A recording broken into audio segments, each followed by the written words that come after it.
child, lost in the fog, and I'm frightened of meeting all you known unknown. Hello and welcome to Poly Risk Reward. My name is Ned Stranger, and in 2024, my wife and I received the results of a DNA paternity test that showed that I'm not our daughter's biological father. Through these podcasts, I tell the story of our open marriage and this unexpected twist in forensic detail, with each episode focusing on a common question I get about open marriage, polyamory, and this unusual situation.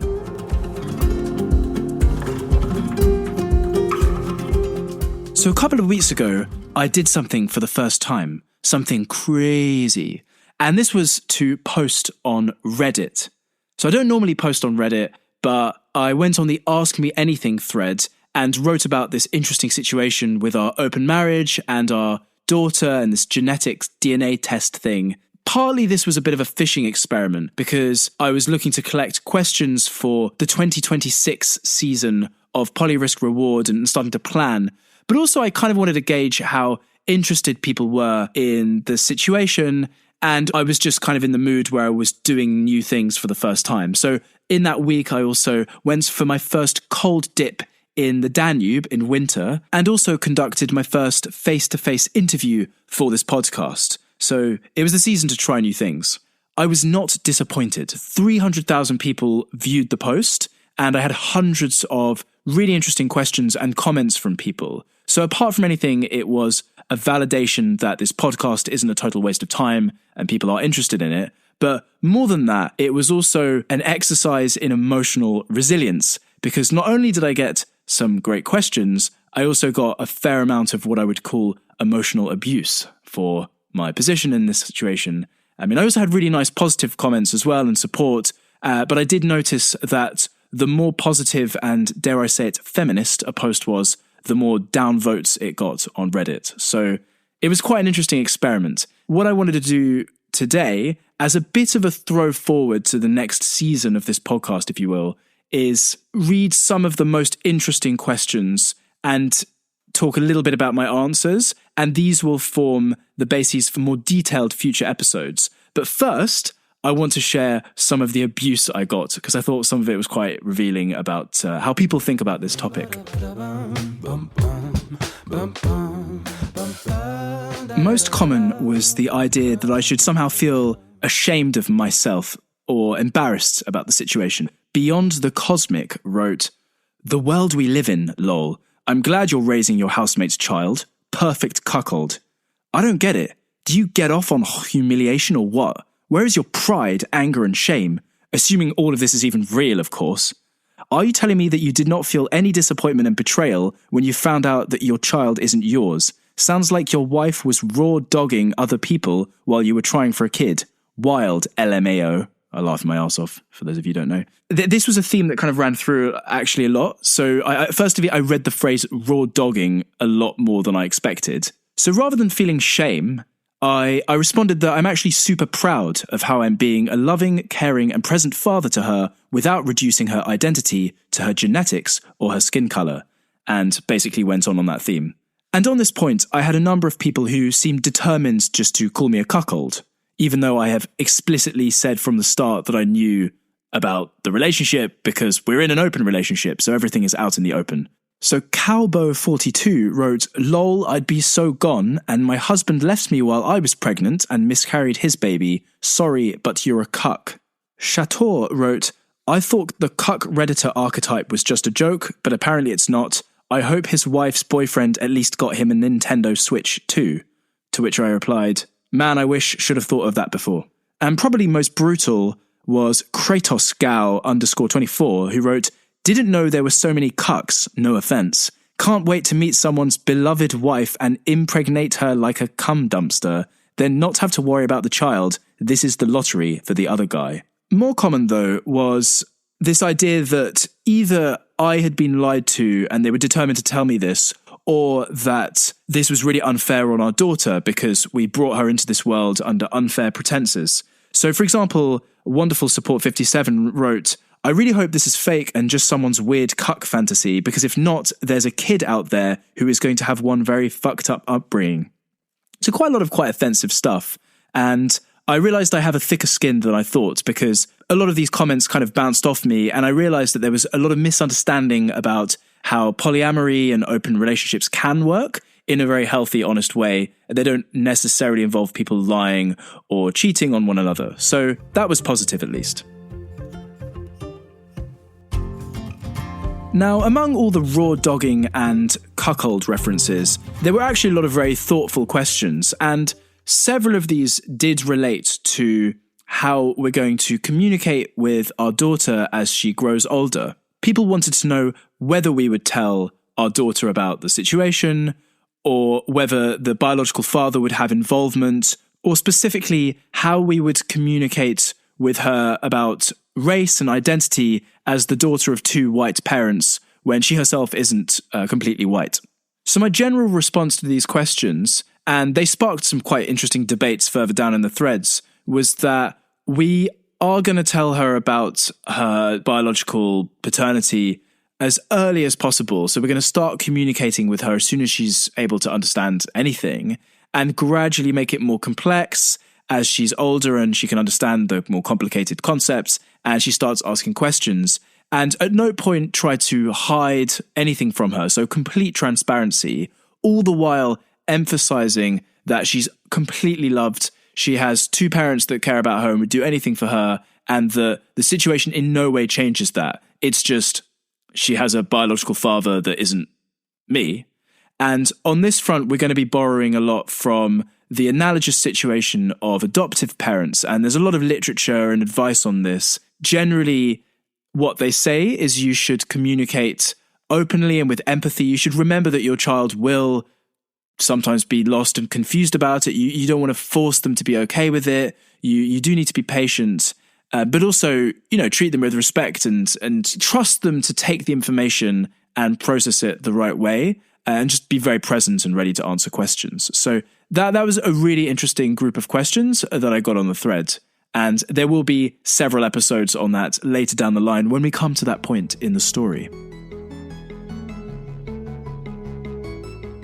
Before I go on, just a note that in the same way that I went on Reddit to search for questions, I'm taking questions from listeners. So if you've been listening to this, firstly, thank you. But also, please send questions over, because I'm going to be framing future episodes around what people actually want to know about the subject. And there is absolutely no topic that is off limits. So I will protect people's identities, but the concepts at play are all open to debate. And I'm very happy to share anything about myself. I'm very transparent, as you can tell. So please send questions. So back to the Reddit thread. Another very common theme was people wanting to know how Anya reacted to me not being the biological father, but also this interesting hypothetical, how it would be the other way round. So what would happen if I got someone else pregnant?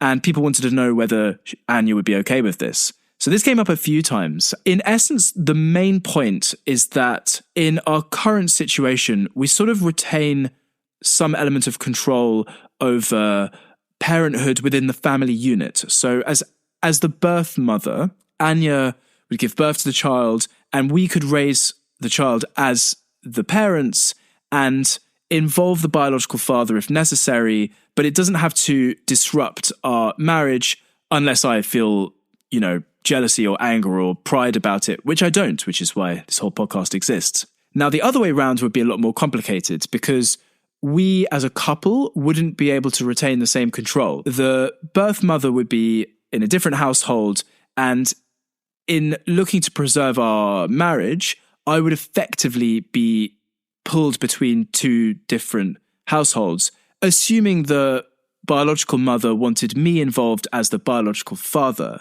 This could get very complicated, especially as we already have our daughter now. So I thought it was a really interesting hypothetical, which shows the asymmetry of the situation. And none of that is even to talk about Anya's own personal feelings about this topic.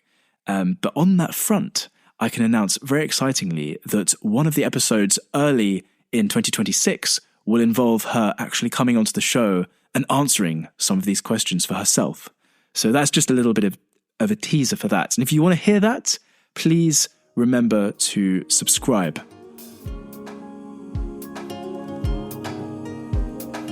finally, one of the most common areas of debate among other Reddit users on the thread was around how much risk we'd taken by remaining in an open relationship and our approach towards contraception. So, for example, Bethica wrote, "Why wouldn't she be on birth control in this situation? 3 question marks. This is insane and so reckless, especially to be out on the streets again. Have you heard of an IUD?" So I like the idea there of Anya being out on the streets again. Inappropriate Potato 4 wrote, "Who on earth would believe she was using protection? If they were actively trying, she should have been keeping track of her schedule, checked the condom. It feels like she pulled the, well, I'm trying to get pregnant and we didn't say husband had to be the biofather, so fuck it." So I got this idea again and again from people that it was not conceivable that this could have been an accident. There had to be some deliberate dishonesty at play. Now, for me, this is where the idea of trust is really important. And from last week's episode about cheating, I said that there's a lot of tension between privacy and total transparency in a relationship. And for me, trust is not so much knowledge that you know exactly what the other person's doing and is going to do, and you feel 100% confident that they're always going to do the right thing. For me, it's more about a choice. It's a choice about what to dig into and what not to dig into. And in this situation, I really genuinely trust that Anya didn't do anything wrong or deliberately. And at worst, there was some carelessness at play, to which she also admits, and she will be coming on the podcast and we will be talking about that in detail for everyone to listen to. I thought that was a really interesting, almost the crux of this whole debate is people seeing the situation as a big negative outcome that we should have avoided, or that somebody was lying about, or that I should feel ashamed about, when really for me, the existence of our daughter is a really good thing, and it's a positive consequence of our open marriage, even with our rules on contraception and mistakes people were making and some of the emotional struggle that it caused us. At the end of the day, our daughter wouldn't be here if it weren't for all of this, and so it's inherently a good thing. And that came through really beautifully on some people's comments and really negatively on other people's comments. And so it was a really interesting exercise to see how polarizing this could be and just how emotional people get about these topics, even anonymously. So the only comment that slightly riled me was from That Guitar Freak, who wrote, "This is obvious bullshit and the answers are painfully AI." So to all of you listening, I can assure you that I am not AI. I am a real person, and all of this is completely true. So this episode has been a bit of an unusual experiment, but I wanted to do a sort of almost like a throw forward trailer for what's coming next. On that front, I received an email a few days ago from some weird podcasting statistics company. It was a sales email, and apparently, sometime over the last 30 days, Poly Risk Reward charted in Apple Podcasts in Austria in the Society and Culture category. This has only happened because you listeners have been listening, but also sharing these with your friends. Because so far I've done no active promotion. I've done no social media about this. I've only told a handful of people, and you have then told your friends about it, and you're all listening to it. So thank you for that. And please keep doing it. Please keep telling your friends. If you have anyone who's potentially interested in these topics and all the stuff that's going to come around the role of the biological father and how we're going to communicate with our daughter and how this whole pregnancy thing ended up happening and our reaction to the DNA test and why we did the DNA test and all these wonderful questions, then please tell them about it, keep listening, and remember to leave a 5-star review. Thank you again for listening to the 2025 season of Poly Risk Reward.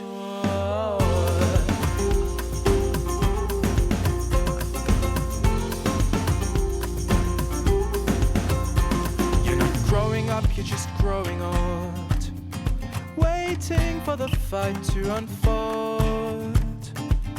And now underneath the building's bare, there are many teeth and steel and glass and false belief rising up and leaving you behind.